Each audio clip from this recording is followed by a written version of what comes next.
Hello बच्चों, आइए प्रश्न को देखते हैं। मान लीजिए कि ताश की एक गड्डी से यादृच्छिया दो पत्ते निकाले जाते हैं और ये भी मान लीजिए कि x जो है इक्को की संख्या को प्रकट करता है। तब ex का मान है और यहाँ पे चार विकल्प दे रखे हैं। चारों विकल्पों में से सही विकल्प का चयन करना है। यहाँ पे देखो ex व्यक्त करता है माध्य या प्रत्याशा को। प्रश्न को हल करने से पहले इसके मुख्य अवधारणा के बारे में चर्चा कर लेते हैं। मुख्य अवधारणा तो देखो यहाँ पे पहले x जो है एक यादृच्छिक चर है। यादृच्छिक चर का मतलब ये होता है कि ऐसा मान जो क्षणिक रूप से परिवर्तित होता रहता है, जिसका हम लोग अनुमान नहीं लगाते हैं, अनुमान नहीं लगा सकते हैं, इस तरह से बोल सकते हैं। तो अगर मैं इसके प्रत्याशा की बात करूं तो इसका एक सूत्र होता है कि जब मैं x को यादृच्छिक चर मान लेता हूं तो पहले तो उसके संगत प्रायिकताएं निकालता हूं। तो जैसे यादृच्छिक चर xi आ गया, उसके संगत प्रायिकताएं अपने पास px आ गई। i बराबर 1 से लेके n तक इन सब का योग कर दूंगा ना गुणनफल का, तो ये अपने पास इसकी प्रत्याशा या माध्य को निरूपित करता है। ये जब यादृच्छिक चर के संगत प्रायिकताओं को मैं एक सारणिक विधि में लिखता हूँ, उसको हम लोग कहते हैं प्रायिकता बंटन। तो सबसे पहले तो हम लोग प्रायिकता बंटन निकालेंगे और उसके बाद माध्य निकालेंगे। अब चलते हैं सवाल में। सवाल में देखो पहली चीज हमें क्या बोली है, ताश की एक गड्डी। तो देखो ताश की गड्डी में कुल पत्ते कितने होते हैं। ताश की गड्डी में कुल पत्ते 52 होते हैं, जो कि ns से दर्शा सकते हैं, मतलब प्रतिदर समष्टि में अवयवों की संख्या। अब देखो अपने को कितने पत्ते निकालने हैं, अपने को पत्ते निकालने हैं 2। तो यहाँ पे लिखेंगे निकाले गए पत्तों की संख्या।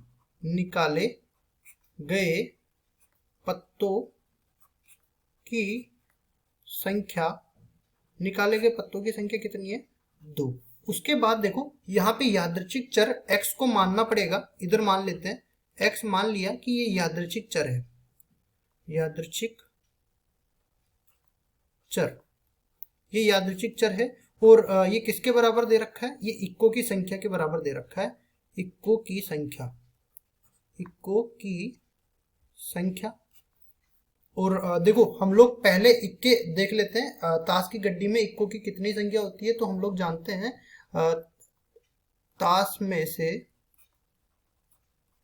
में से एक इक्का निकालने की प्रायिकता, एक इक्का निकालने की प्रायिकता ये किसके बराबर होती है। क्योंकि हम लोग जानते हैं कि ताश की गड्डी में 4 इक्के होते हैं। अपने पास पान का इक्का होता है, हुकुम का इक्का होता है, चिड़ी का इक्का होता है और ईंट का इक्का होता है। तो अनुकूल परिणाम तो 4 हो गए और कुल परिणाम 52 हो गए। तो 1/13 के बराबर ये आ गया कि अगर ताश की गड्डी में से मैं एक पत्ता निकालूं और वो इक्का मेरे को निकले तो 1/13 उसकी प्रायिकता हो गई। अगर मेरे को इक्का नहीं निकालने की प्रायिकता यहाँ पे लिखना चाहे, ताश में से इक्का नहीं निकलने की प्रायिकता, नहीं निकलने की प्रायिकता।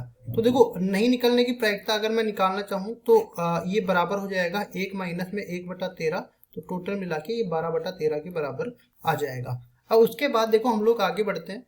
यहाँ पे जो यादृच्छिक चर हमने माना इक्को की संख्या, तो 2 पत्ते हम लोग निकाल रहे हैं उत्तरोत्तर, ठीक है। तो हम लोग यहाँ पे इसकी संख्या को लिखेंगे। तो देखो ऐसा हो सकता है कि हम लोग 2 पत्ते निकाले और दोनों में से एक भी इक्का नहीं मिले, तो इक्को की संख्या कितनी हो जाएगी 0।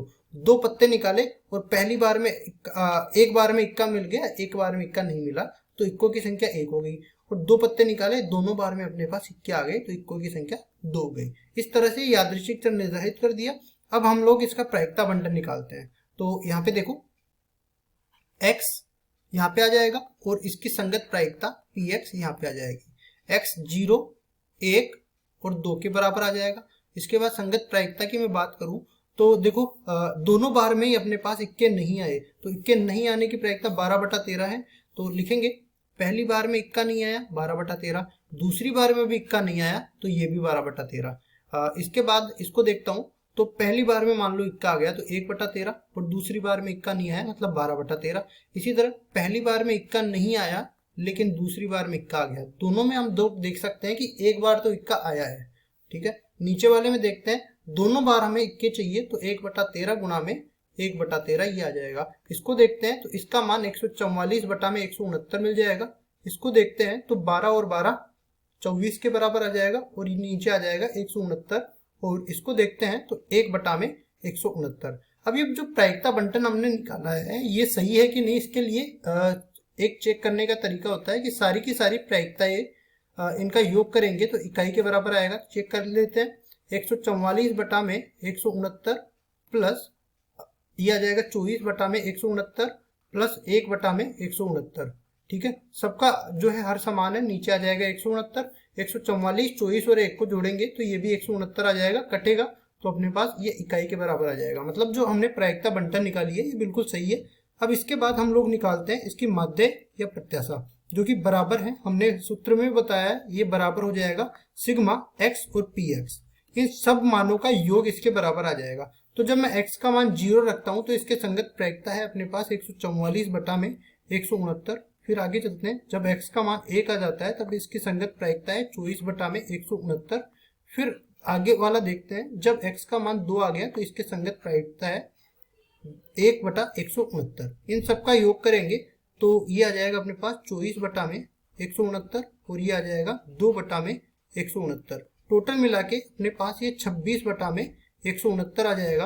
अब देखो 26 में भी 13 का भाग जा रहा है और 169 में भी 13 का भाग जा रहा है, तो ऊपर ये तो जाएगा, ये तो 2 बार कट जाएगा और ये 13 बार कट जाएगा। और इसको मैं लिखना चाहूँ माध्य को तो ये आ जाएगा 2/13 के बराबर। और केवल हमें जो है माध्य या प्रत्याशा हमें निकालनी थी, तो इसका मान आ गया 2/13 के बराबर। लेकिन यहाँ पे हमें विकल्प भी दे रखे हैं तो विकल्पों का भी चयन करना पड़ेगा। तो देख लेते हैं कौन से विकल्प में अपने को 2/13 दे रखा है। यहाँ पे 2/13 अपने को डी विकल्प में दे रखा है, तो डी विकल्प बिल्कुल सही उत्तर हो जाएगा। आशा करता हूँ ये सवाल आपको समझ में आया होगा। धन्यवाद।